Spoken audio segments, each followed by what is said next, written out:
Good morning students. आज मैं फिर से आप लोगों के सामने कक्षा 9 का कृतिका भाग 1 से दूसरा चैप्टर मेरे संग की औरतें पाठ का दूसरा भाग वीडियो लेकर के उपस्थित हुआ हूँ। पहले भाग में आप लोगों ने लेखिका मृदुला गर्ग के जीवन परिचय के बारे में जाना, जिनका जन्म 1938 ईस्वी में कोलकाता में हुआ। अभी तक वो जीवित है, मृत्यु नहीं हुआ है। उसके बाद वो कहती हैं कि इस कहानी में कि हमने अपने नानी को नहीं, मेरी भी एक नानी थी। ये जाहिर सी बात है कि सबकी नानी होती है, बिना नानी और दादी के हमारा अस्तित्व नहीं है। अब ये बात अलग है कि हम उनको देख पाए हों या ना देख पाए हों। कोई कहते हैं कि हमने उनको नहीं देखा, लेकिन नानी से कहानी सुनने का सौभाग्य नहीं प्राप्त हुआ, परंतु नानी की कहानी सुनी है, नानी के बारे में हमने सुना है और उसका मर्म हमें अब जाकर के समझ में आया जब बड़ी हुई। क्या था कि नानी उनकी एक साधारण पारंपरिक अनपढ़ तथा पर्दानसीब महिला थी, जो पर्दे में रहती थी।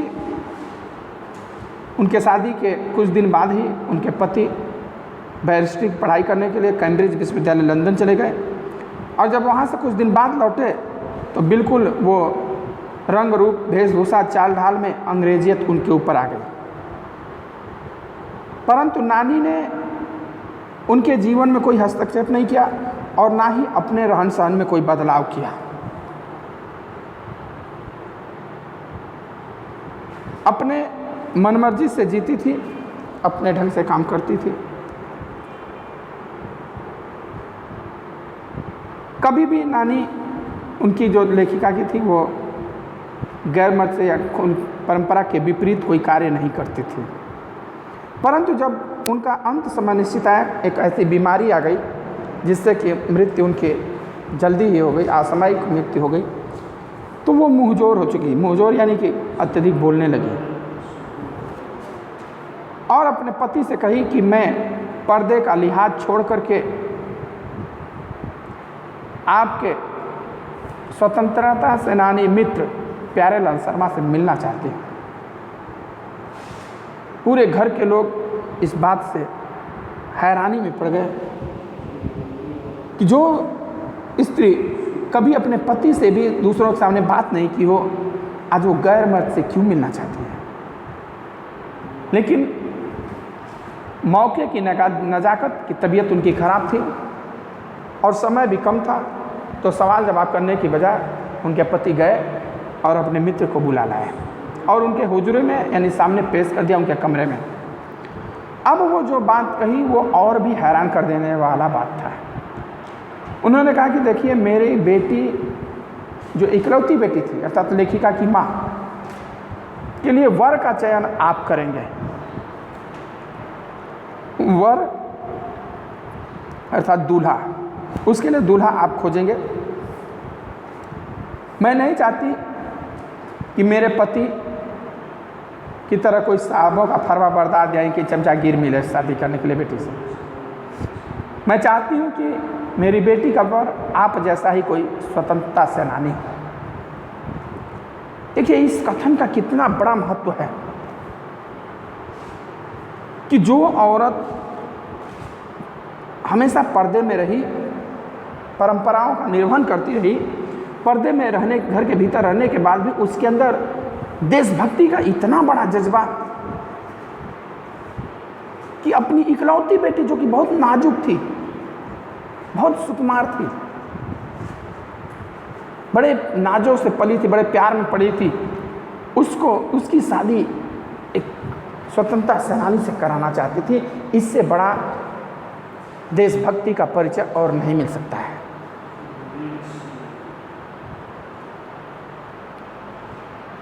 कहते हैं कि लेखिका कहते हैं कि नानी ने अपनी ज़िंदगी भले ही खुल के न जी हो, लेकिन अपने हिसाब से जी है।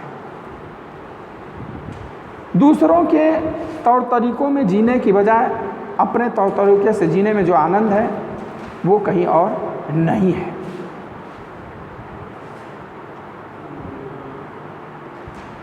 यहाँ तक हुआ था उस दिन आपको।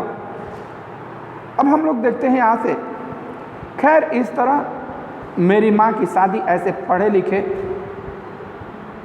होनहार लड़के से हुई जिसे आज़ादी के आंदोलन में हिस्सा लेने के अपराध में आईसीएस के इम्तिहान में बैठने से रोक दिया गया था।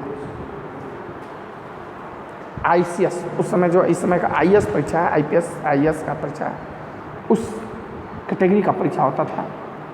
सुभाष चंद्र बोस ने पास किया था आईसीएस फर्स्ट डिवीज़न से, प्रथम रैंक से। तो जिस लड़के शादी हुई उसे देश की आज़ादी में भाग लेने के कारण उस परीक्षा में बैठने नहीं दिया गया, क्योंकि अंग्रेज़ों के ज़माने में जो देशभक्ति की बात करता था उसे देशद्रोह माना जाता था, आतंकवादी माना जाता था। उस परीक्षा में उसे बैठने से रोक दिया गया और जेब में उसकी पुश्तैनी पैसा ढेला तक नहीं था। ढेला ये उस समय के पैसे कौड़ी होता था, ढेला होता था, यानी कि पैसे का सबसे छोटा रूप।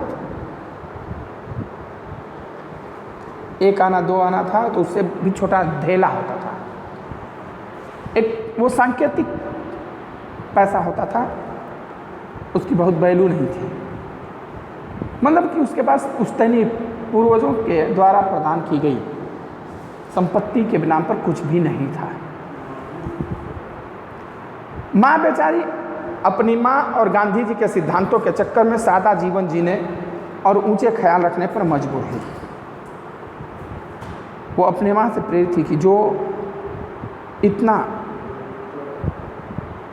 त्याग कर सकता है कि अपनी बेटी की शादी स्वतंत्र सेनानी से कराने के लिए तैयार हो जाए, वो जरूर आदर्शवादी रही होगी और गांधी जी के सिद्धांतों से प्रेरित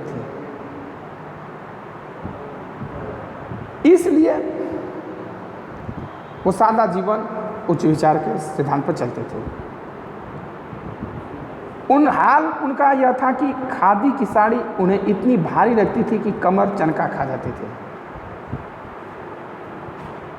वो घर में सिल्क की कुर्ती पैजामे पहनती थी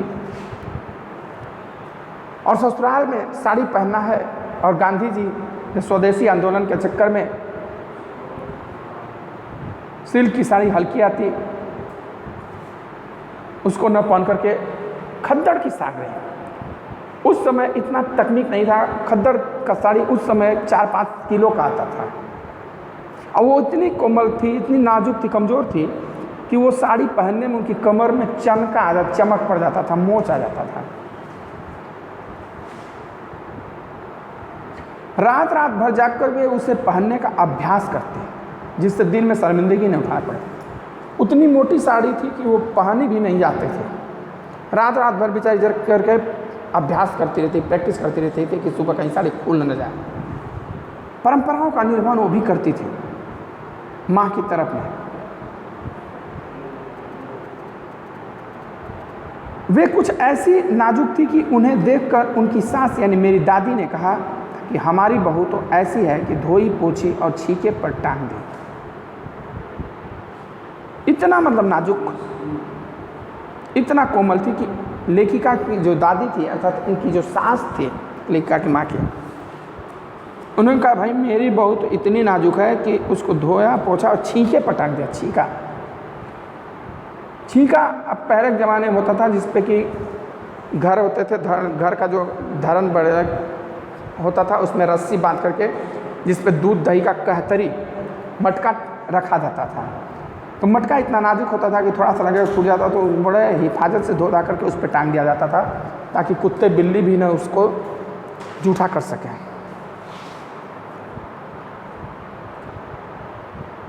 गनीमत यह थी कि किसी ने उन्हें छीके पर से उतारने की पेशकश नहीं की। इतनी नाजुक है कि वो कुछ काम नहीं करती। भाई हमारी बहू, हम उससे काम भी नहीं कराते हैं, कोई उससे काम कराने की सोच भी नहीं सकता। छीके पर से उतारने की पेशकश नहीं की, यानी किसी ने उसे कोई काम करने के लिए नहीं कहा। क्यों नहीं की? उसकी दो वजहें थी। लेखिका कहती है कि मेरी माँ को किसी ने काम करने के लिए क्यों नहीं कहा, इसकी दो वजह थी। पहली यही कि हिंदुस्तान के तमाम वासिंदों की तरह उनके ससुराल वाले भी साहबों से खासे अभिभूत थे और मेरे नाना पक्के साहब माने जाते थे। क्या भाई, दो कारण था जो कि मेरी माँ से कोई कुछ करने के लिए नहीं कहता था। पहला कारण कि बड़े घर की वो लड़की थी, बड़े घर की बेटी थी, नाना इनके साहब थे और उस समय हिंदुस्तान के सभी लोग साहबों के इर्द गिर्द रहना पसंद करते थे, साहबों को खुशामद करना चाहते थे। तो इनके ससुराल वाले भी वही थे। पिताजी भले क्रांतिकारी थे, लेकिन ससुराल के अन्य सदस्य वो साहबों से ही अभिभूत थे, प्रेरित थे। तो इनके नाना पक्के साहब थे, अंग्रेज दिखते थे, बस वो जात से हिंदुस्तानी थे, बाकी चेहरे मोहरे रंग ढंग पढ़ाई लिखाई सब में अंग्रेज थे। वो अंग्रेजों के पक्षधर थे। मज़े की बात यह थी कि हमारे देश में आज़ादी की जंग लड़ने वाले ही अंग्रेजों के सबसे बड़े प्रशंसक थे। क्योंकि जो हमारे देश में आज़ादी की लड़ाई लड़ रहे थे वही खुद अंग्रेजों के सबसे बड़े प्रशंसक थे, जैसे गांधी, नेहरू या मेरे पिताजी के घर वाले। ये लोग, गांधी जी, नेहरू जी, जाके अंग्रेजों के साथ बैठ करके चाय पीते थे। अंग्रेजों के साथ बैठ करके चाय ये लोग पीते थे और पब्लिक में आकर के अंग्रेजों की बुराई करते थे, अंग्रेजों के खिलाफ भड़काते थे। क्योंकि यहाँ तक कि मेरे पिताजी के घर वाले भी अंग्रेजों के प्रशंसक थे। भले ही लड़का आज़ादी की लड़ाई लड़ते जेब खाली और शोहरत सिर करता रहे, जेब खाली यानी पैसा बर्बाद करता रहे और शोहरत सिर करता रहे, इज्जत मान सम्मान भी मिटाता चाहे, लेकिन दबदबा उसके साहबी ससुर का ही था। जो प्रभाव था, जो दबदबा था, वो उसके ससुर का यानी कि लेखिका के नाना का ही था। एक आन बान शान वाले साहब ने उनके सिरफिरे लड़के को अपनी नाजुक जान लड़की सौंपी, उससे रोमांचक क्या कोई परिकथा होती। भाई, एक जिसका आन बान शान सब ऊंचा था, सब में श्रेष्ठ माने जाते थे, ऐसे व्यक्ति ने अपनी नाजुक बड़े प्यार से पली लड़की को एक सिरफिरे क्रांतिकारी के साथ शादी कर देना ही कोई एक रोमांचक कथा से कम नहीं है।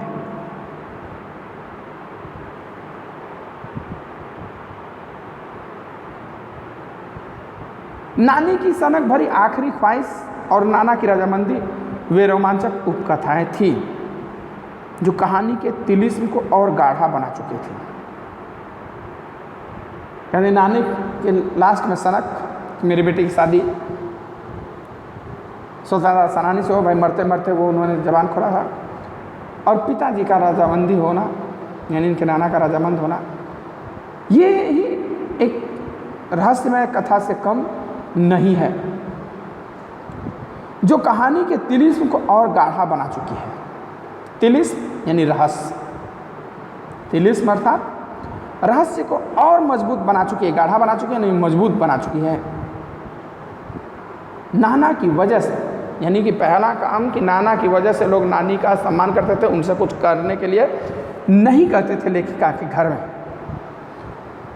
दूसरा वजह क्या था? उसने कहा कि मेरी समझ में दो वजह हो सकते हैं जिस वजह से लोग मेरी माँ को काम करने के लिए कोई घर में नहीं कहता था। पहला वजह तो बता दी कि मेरे नाना का प्रभाव, साहब थे, उनसे लोग डरते थे, आदर सम्मान करते थे, इसलिए कोई कुछ करने के लिए कहता नहीं था। दूसरा वजह माँ की अपनी शख्सियत थी, माँ का अपना व्यवहार था।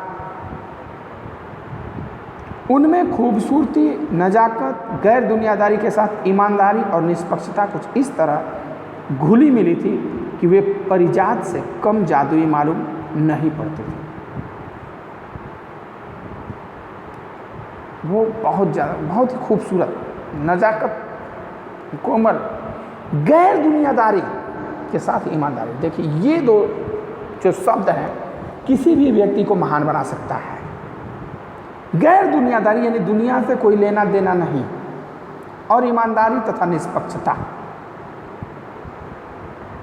अगर आप ईमानदारी से काम करेंगे, निष्पक्ष भाव से काम करेंगे, कोई आपका कुछ बिगाड़ नहीं पाएगा। सब लोग आपका सम्मान करेंगे, सभी लोग आपका सम्मान करेंगे। कब? जब आप ईमानदारी से, निष्पक्षता पूर्वक और गैर दुनियादारी यानी दुनियादारी से कोई लेना देना नहीं कि कौन क्या कह रहा है मेरे बारे में, कौन क्या सुन रहा है मेरे बारे में, इससे कोई लेना देना नहीं, तो आप सबके सम्मान का पात्र बनेंगे। ईमानदारी हो अपने काम के प्रति, निष्पक्षता हो यानी कोई अपना पराया नहीं है, कोई अपना पराया उसमें नहीं है, सभी हमारे लिए समान हैं, सभी के साथ हम समान न्याय करेंगे। इस भाव से चलने के कारण जो भी व्यक्ति इस भाव पर चलेगा वह निश्चित रूप से सम्मान का पात्र होगा। तो ये सारे गुण उनके नानी में थे, इसलिए लोग उनका आदर सम्मान करते थे, कोई उन्हें काम करने के लिए नहीं कहता था। पारिजात एक बहुत ही नाजुक कोमल फूल जिसको छुई मुई बोला जाता है, जरा छुइए उसकी पत्तियां मुरझा जाती हैं। अगर आपका टच होगा उंगली तो उसकी पत्तियां मुरझा जाती हैं, उसको पारिजात या छुई मुई कहा जाता है। उनमें ठोस काम करवाने की कोई सोच भी नहीं सकता था। उनसे ठोस काम यानी हार्ड वर्क काम कराने कोई घर में सोच ही नहीं सकता था कि नहीं तुम चलो खाना बनाओ या झाड़ू लगाओ या पोछा करो, और हार्ड वर्क क्या, उस समय कूटना पीसना भी था, तो ये कोई सोच नहीं सकता था कि इनसे ये काम भी करवाया जा सकता है। अपनी मर्जी से वो जो मर्जी सो कर दें, लेकिन कोई कहता नहीं था। पर हाँ, हर ठोस और हवाई काम के लिए उनकी जवानी राय जरूर मांगी जाती थी। घर में चाहे और इसके अलावा घर में कोई भी बड़ा काम हो या छोटा काम हो, हर काम के लिए उनकी राय जरूर ली जाती थी। और राय सिर्फ ली ही नहीं जाती थी, बल्कि वो जो कह देती थी वो पत्थर की लकीर हो जाती थी, वह पक्का हो जाता था, उसी को निभाया जाता था। वो इसलिए क्योंकि सभी लोग जानते थे कि ये निष्पक्ष भाव से, ईमानदारी से फैसला देते हैं, तो कोई भी काम करेंगे तो उसमें गैर दुनियादारी हो, पक्षपातपूर्ण व्यवहार नहीं होगा, तो किसी के नुकसान में काम नहीं आएगा। कहते हैं मैंने अपने दादी को कई बार कहते सुना था कि हम हाथी पे हल ना जुतवाया करते, हम पे बैल है। बचपन में ही मुझे इस जुमले का भावार्थ समझ में आ गया था। लेखिका की दादी अर्थात उनकी सास कहते थे, लेखिका के माँ की सास कहती बार बार कि हम हाथी से हल नहीं जुतवाते हैं। भाई हाथी घर की शान होती है, उस पर गोबर लाद के फेंकेंगे, हल जुतवाएंगे तो उसका मर्यादा ही खत्म हो जाएगा। हल चलाने के लिए, गोबर फेंकने के लिए बैल होते हैं। तो हमारे पास बैल है, अर्थात घर के अन्य सदस्य, उनको बैल की उपमा दी गई है और लेखिका की माँ की तुलना हाथी से की गई है। हमारे पास बैल है, मैं उनसे खाद को, यानी कि घर में और सदस्य हैं, वो काम वो लोग कर लेंगे। ये हाथी है, अर्थात हमारे घर के शान के प्रतीक हैं, हम इनसे काम नहीं करवा सकते हैं। लेखिका इस जुमले का, इस कहावत का अर्थ मुझे बचपन में समझ में गया था कि हम बच्चों की ममतालु परवरिश के मामले में माँ के सिवा घर के सभी प्राणी मुस्तैद रहते थे। कि इन बच्चों को जो माँ का कर्तव्य होता है, नहलाना धुलाना, खाना खिलाना सुलाना, ये सारे काम उनके घर में माँ के अलावा सभी लोग एकदम तत्पर रहते थे। कब बच्चा खाना मांगे, कब बच्चा उठे तो हम उसका मुंह धुलाएं, नहलाएं धुलाएं। मतलब घर के सभी सदस्य, दादी, उनकी जिठानियाँ ही नहीं, खुद मर्दजात पिताजी भी दादी करती थी, जो इनकी बड़ी बहुएं थी वो लोग करते थे, खुद मर्दजात पिताजी भी बच्चों के पालन पोषण में लगे रहते थे, उनको नहलाना धुलाना खिलाना पिलाना। खैर, अब आज के वीडियो में इतना ही। अगला भाग वीडियो में अगला आगे का एक्सप्लेनेशन अगले भाग वीडियो में लेकर के आऊँगा। अगर इस वीडियो में आपको कोई समस्या है तो आप हमें फ़ोन करके कमेंट करके पूछ सकते हैं, मैं उसका जवाब देने का प्रयत्न करूँगा। धन्यवाद।